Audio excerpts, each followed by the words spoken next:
তৃণমূলের সবচেয়ে বড় ক্রিমিনাল এই মানুষ ভূঁইয়া হচ্ছে এই সবংয়ের শাহজাহান। এই মানুষ ভূঁইয়ার হাতে এখন সবংয়ে ফেরি লুট, জমি দখল করে লোকের গায়ের জোরে ফেরি তৈরি হয়।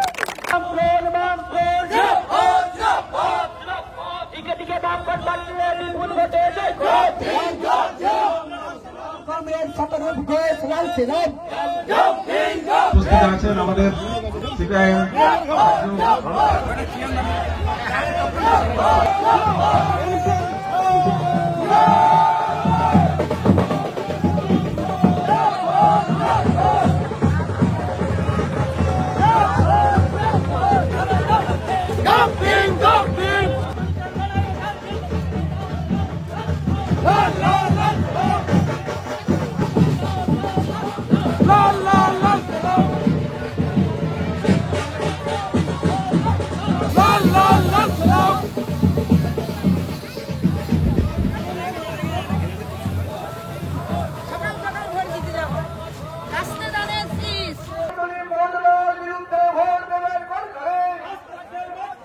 তারপর সন্দেশখালী রিডির পর ভূপতিনগরে এনআই, তারপরে আজকে আবার আসানসোলে সেনাবাহিনী আক্রান্ত হয়েছে, কি বলবেন? তো ক্রিমিনালদের সরকার চলছে, সবচেয়ে বড় রাজ্যের সবচেয়ে বড় ক্রিমিনাল নবান্নে বসে আছে, যা হওয়ার তার ফলে তাই হচ্ছে। এবং সবচেয়ে যেটা খারাপ লাগে, গ্রামের সাধারণ মানুষকে এরা বাধ্য করছে এই ধরনের বেআইনি কাজে জড়িত হতে। যে মানুষ 100 দিনের কাজ করেছে, টাকা পাননি, যে মানুষ তার একটা সরকারি প্রকল্পের টাকা পাওয়ার কথা, তাদের কাছে গিয়ে বলে আসছে যে তৃণমূলের এতদিন বলতো তৃণমূলের মিটিংয়ে যেতে হবে, মিছিলে যেতে হবে, না হলে এইগুলো পাবে না। আর এখন বলছে তৃণমূলের গুন্ডাদের সাথে গিয়ে এনআইএর গাড়িতে ঢিল ছুটতে হবে, ইডির গাড়ি ভাঙচুর করতে হবে, সেনাবাহিনীকে মারতে হবে, না হলে সরকারি প্রকল্পের সুবিধা পাবে না। এই করে গ্রামের সাধারণ মানুষগুলোকে একদল ক্রিমিনাল নিজেদের বন্দী বানিয়ে রেখে দিয়েছে। আজ বাদে কাল এই টিভিতে দেখাবে, খবরগুলো দেখায় যে এখানে এই হামলা হচ্ছে, এখানে মারপিট হচ্ছে, এখানে সরকারি কর্মীদেরকে মারা হচ্ছে, গাড়ি ভাঙচুর হচ্ছে।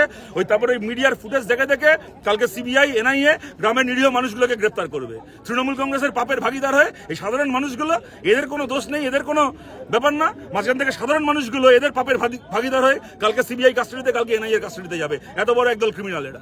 তপনবাবু সমর্থন সবং ব্লক ঘুরলেন, কেমন সাড়া পাচ্ছেন? আপনারা দেখতে পাচ্ছেন সবং সহ, এই যে সবংয়ে একটা সময় মানুষ ভূঁইয়া বামফ্রন্ট সরকারের সময় দিনের পর দিন এখান থেকে সিধে এমএলএ হয়েছেন। বামফ্রন্ট সরকারের সময় কংগ্রেস থেকে এমএলএ হয়ে এখানে কাজ করতে কোনো অসুবিধা হয়নি।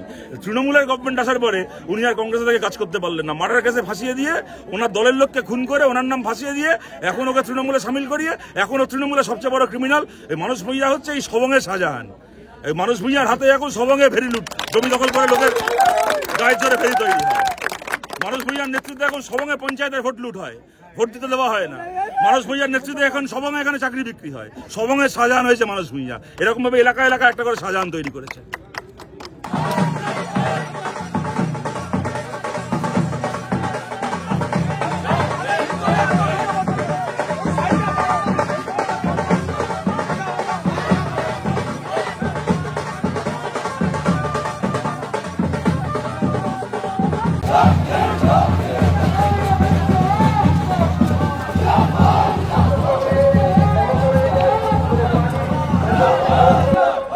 কষ্ট হয়, খারাপ লাগে যখন এই মেদিনীপুরের দিকে তাকাই। এই মেদিনীপুর জেলা, অবিভক্ত মেদিনীপুর জেলা, শিক্ষায় আমাদের রাজ্যের খালি নয়, আমাদের দেশের সবচেয়ে এগিয়ে থাকা জেলাগুলোর মধ্যে অন্যতম ছিল এই অবিভক্ত মেদিনীপুর জেলা। 95% ওপর ছেলে মেয়ে এখানে মাধ্যমিক পরীক্ষায় বসে, উচ্চ মাধ্যমিক পরীক্ষায় বসে, গ্র্যাজুয়েশন করে, কত ছেলে মেয়ে মাস্টার ডিগ্রি করে, ঘরে ঘরে এমএ পাস করা, এমএসসি পাস করা ছেলে মেয়েরা বসে আছে। এই মেদিনীপুর জেলার মাটি বিদ্যাসাগরের জন্ম দিয়েছিল। এই মেদিনীপুর জেলা মাতঙ্গিনী হাজরাকে পেটে ধরেছিল। এই মেদিনীপুর জেলা ক্ষুদিরাম বোসকে জন্ম দিয়েছিল। এই মেদিনীপুর জেলা সুকুমার সেনগুপ্তকে জন্ম দিয়েছিল। এই মেদিনীপুরের মাটি ব্রিটিশের দু চোখের বিষ, ব্রিটিশের বুকের ভয় ছিল এই মেদিনীপুর। এই মেদিনীপুর জেলা থেকে ঘরে ঘরে ছেলে মেয়েরা স্কুল মাস্টারির চাকরি করেছে। তাদের হাতে পরের প্রজন্ম তৈরি হয়েছে। খালি মেদিনীপুরে বলে নয়, খালি হাওড়া হুগলির মতো লাগোয়া জেলায় নয়, আপনি বাংলার যে কোনো জেলায় যান, যে প্রান্তে যান, এমন কোনো স্কুল পাবেন না যে স্কুলে আজও বামফ্রন্ট সরকারের সময় এই পশ্চিম মেদিনীপুর থেকে, পূর্ব মেদিনীপুর থেকে, ঝাড়গ্রাম থেকে পড়াশোনা করে চাকরি পাওয়া, টেট পাস করা, এসএসসি পাস করা শিক্ষক নেই। এমন একটা স্কুল পাবেন না গোটা পশ্চিম বাংলায়। এই হলো মেদিনীপুর। আমার এখনো মনে পড়ে, এসএফআই করতাম 8 সাল কি 9 সাল এসএফআই এর একটা মিটিং করার জন্য এখানে আসছি, ট্রেন থেকে নেমেছি।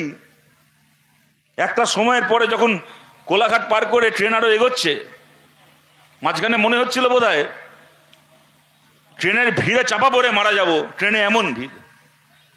ভাবছি কি হয়েছে রে বাবা, রোববার সাধারণত ট্রেন খালি থাকে, লোকাল ট্রেনে আসছি এমন ভিড়।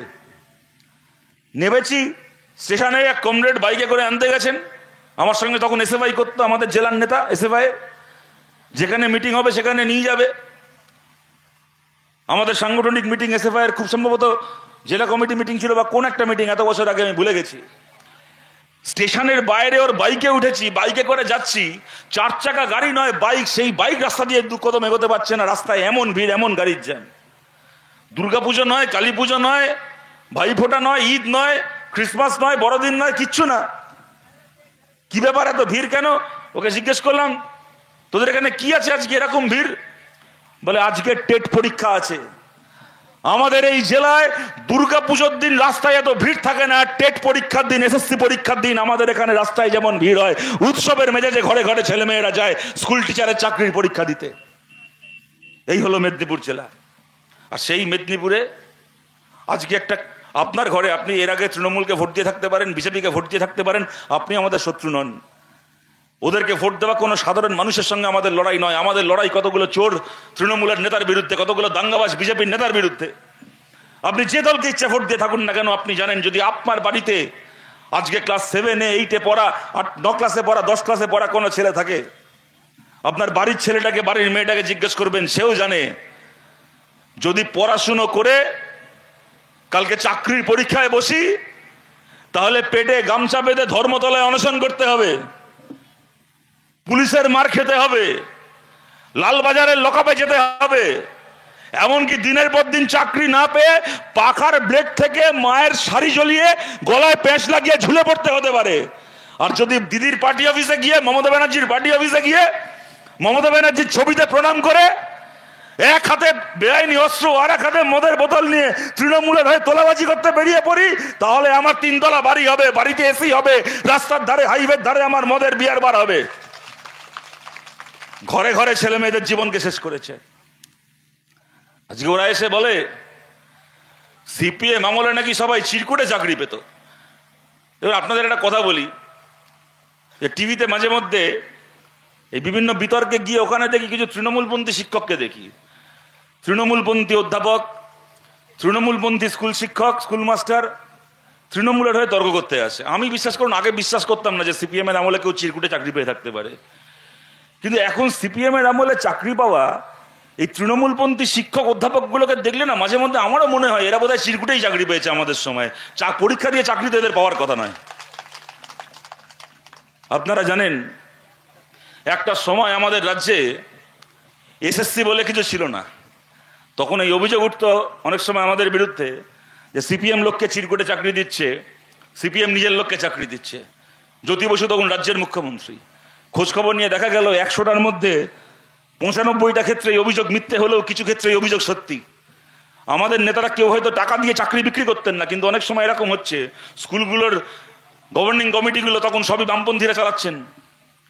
হয়তো কোনো ছেলে কোনো মেয়ে পড়াশোনায় ভালো, সে গেছে ওই গভর্নিং বডির মাথায় আছেন পঞ্চায়েতের কোনো সিপিএম এর নেতা, শহরাঞ্চলে কোনো কাউন্সিলর, কোথাও হয়তো এবিটি এর কোনো শিক্ষক নেতা, একসময় স্কুল টিচার ছিলেন, রিটায়ার করেছেন, এখন কোনো স্কুলে গভর্নিং বডির চেয়ারম্যান, তার কাছে গেছেন যে আমার একটা চাকরির ব্যবস্থা করে দিন, সুপারিশে তার একটা চাকরি হয়ে গেল। কোনো ছেলে হয়তো, কোনো মেয়ে হয়তো পাড়ায় ডিওয়াইফাই করে, কি কারোর কোনো মামা কাকা আছে সিপিএম এর নেতা, কোনো একটা স্কুলে চাকরির ভ্যাকেন্সি আছে, সে গিয়ে আগে চাকরিটা পেয়ে গেল, আরেকজন পেল না।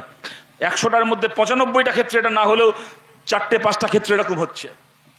এটা হচ্ছে দেখতে পেয়ে জ্যোতি বসু কি করলেন, রাইটার্স বিল্ডিং এ বসে একটা কলমের খোঁচায় দার্জিলিং, কোচবিহার থেকে শুরু করে সুন্দরবন পর্যন্ত যতগুলো স্কুল রয়েছে প্রতিটা স্কুলের ম্যানেজিং কমিটির হাত থেকে চাকরি দেওয়ার অধিকার, শিক্ষক নিয়োগ করার অধিকার কেড়ে নিলেন কমরেড জ্যোতি বসু। আর তারপরে 97 সালে কোন বিজেপি পরিবারের, কোন কংগ্রেস পরিবারের কোন তৃণমূল পরিবারের ছেলে মেয়েকে আটকানোর জন্য নয়, একজন সিপিএম নেতার বাড়ির ছেলে মেয়ে যাতে স্কুলে চাকরি পাওয়ার ক্ষেত্রে কোনো বাড়তি সুবিধা না পায় সেইটা নিশ্চিত করার জন্য জ্যোতি বসু 97 সালে আমাদের রাজ্যে স্কুল সার্ভিস কমিশন তৈরি করলেন।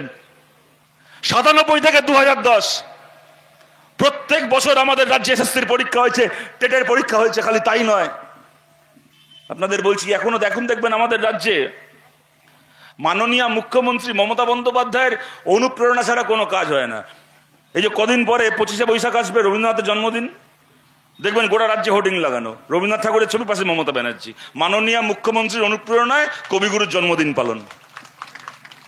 নজরুল ইসলামের জন্মদিন, নজরুল ইসলামের পাশে মমতা ব্যানার্জি, ওনার অনুপ্রেরণায়। দেখবেন ডেঙ্গু ম্যালেরিয়া বাড়বে, পঞ্চায়েত থেকে পুরসভা থেকে হোর্ডিং করবে, দেখবেন যে ডেঙ্গু আটকাতে হবে, জমা জল করবেন না, এই করবেন না, সেই করবেন না। ডেঙ্গু ম্যালেরিয়া হোর্ডিং দেখবেন, মানে মশা উঠছে, মশার পাশে মমতা ব্যানার্জি। কোথায় নেই।